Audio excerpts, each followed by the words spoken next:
Bom dia, que a graça e a paz do nosso Senhor Jesus Cristo esteja com você. Eu peço que você abra sua Bíblia no Evangelho de Mateus, capítulo 2. Leremos alguns versículos dessa passagem. Mas antes de lermos, deixa eu te falar um pouco a respeito do contexto dessa passagem. Essa passagem que nós vamos ler, nós podemos dividi-la em 4 partes. A primeira delas é a visita dos magos do Oriente para conhecerem o Rei dos Judeus, Jesus Cristo, que tinha nascido há pouco tempo atrás. A segunda parte, nós temos a fuga de Maria, José e Jesus para o Egito. Depois, nós temos a reação do rei Herodes, que buscou matar todas as crianças, os meninos de 2 anos para baixo, para tentar matar o rei dos judeus. E por fim, nós temos a morte de Herodes e o retorno de Maria, José e Jesus do Egito para viverem em Nazaré. Sabendo esse contexto, vai facilitar para nós entendermos a passagem, pois nós leremos apenas alguns versículos e eu queria chamar a sua atenção na hora da leitura para o cumprimento de promessas do Antigo Testamento.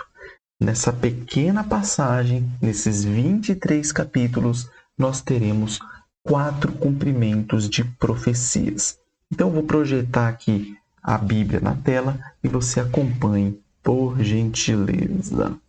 Aqui nós temos a palavra de Deus, vamos lê-la a partir do versículo 3 para ficar dentro do contexto. Então, Mateus 2, versículo 3. Assim nos diz a palavra de Deus.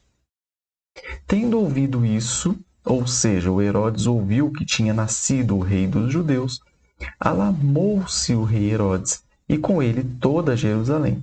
Então, convocando todos os principais sacerdotes e escribas do povo, indagava deles onde o Cristo deveria nascer. Em Belém da Judéia, responderam eles, porque assim está escrito por intermédio do profeta. E tu, Belém, terra de Judá, não és de modo algum a menor entre as principais de Judá, porque de ti sairá o guia que há de apacentar a meu povo, Israel. Depois, vamos lá no versículo 14, onde mostra a fuga da família de Jesus com ele para o Egito. Dispondo-se ele, José, tomou de noite o menino Jesus e sua mãe Maria e partiu para o Egito. E lá ficou até a morte de Herodes, para que se cumprisse o que fora dito pelo Senhor por intermédio do profeta: do Egito chamei o meu filho. Depois, com relação à matança das crianças, no versículo 17 nós vemos: então se cumpriu o que fora dito por intermédio do profeta Jeremias. Ouviu-se um clamor em Ramá, pranto, choro e grande lamento. Era Raquel chorando por seus filhos e inconsolável porque não mais existem. E por fim, lá no versículo 23, mostrando a volta da família de Jesus do Egito para morar em Nazaré, e foi habitar numa cidade chamada Nazaré, para que se cumprisse o que fora dito por intermédio dos profetas. Ele será chamado Nazareno. E, meus queridos irmãos, nós vemos as 4 profecias, ou melhor dizendo, 4 profecias, porque tem mais, sendo cumpridas em Jesus. E é engraçado nós observarmos uma coisa. Voltem lá no texto, por favor. Nós temos 2 profecias feitas por profetas que não são tão conhecidos, cujos seus livros no Antigo Testamento são chamados de profetas menores, e 2 profecias feitas por profetas mais conhecidos, cujas obras no Antigo Testamento são categorizadas como profetas maiores. Então veja, no versículo 6, na primeira profecia, quem fez essa profecia foi Miqueias. Você pode observar na sua Bíblia, lá no Antigo Testamento, Miqueias, capítulo 5, versículo 2. Depois nós temos, na segunda profecia, sendo feita do Egito chamei o meu filho, por Oséias. Você pode observar lá em Oséias, capítulo 11, versículo 1. Depois, no versículo 18, ou 17, né, que se cumpriu o que fora dito, nós temos a profecia sendo feita por Jeremias. Você pode acompanhar em Jeremias 31, 15. E por fim, a última profecia, quando diz que ele será chamado Nazareno, você pode acompanhar lá em Isaías 11, 1. Então, nós temos essas 4 profecias sendo cumpridas. É interessante a gente observar como as pessoas hoje ignoram o Antigo Testamento. E o apóstolo Paulo, lá na sua segunda carta a Timóteo, capítulo 3, versículos 16 e 17, ele vai dizer que toda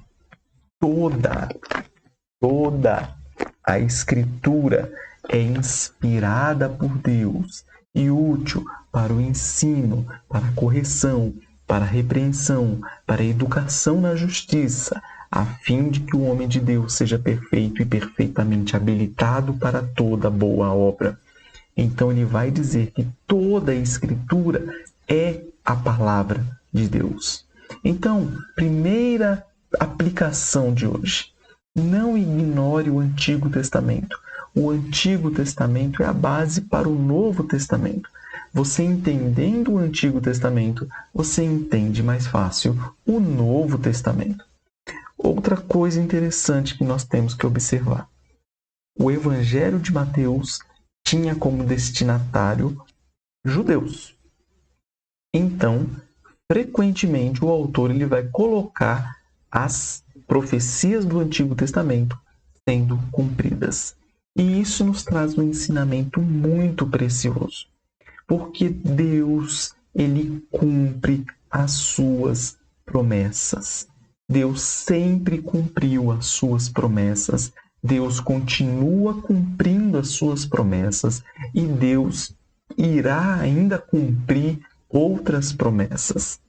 E outras promessas? Ora, nós estamos aguardando a promessa da volta de Jesus Cristo. Nós estamos aguardando a promessa da nossa glorificação, do nosso novo corpo incorruptível, sem pecado, sem doença, sem morte.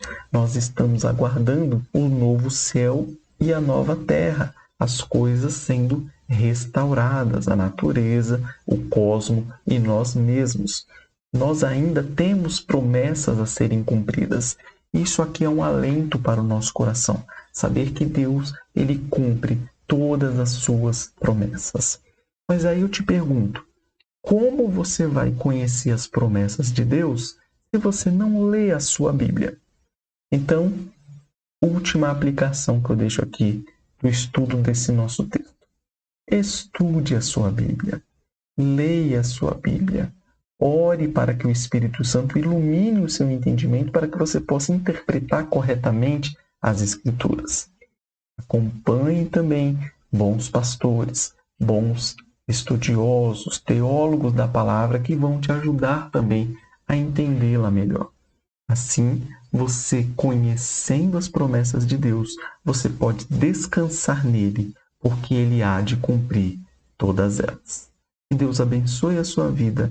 Um forte abraço e nos vemos aqui amanhã, se Deus quiser.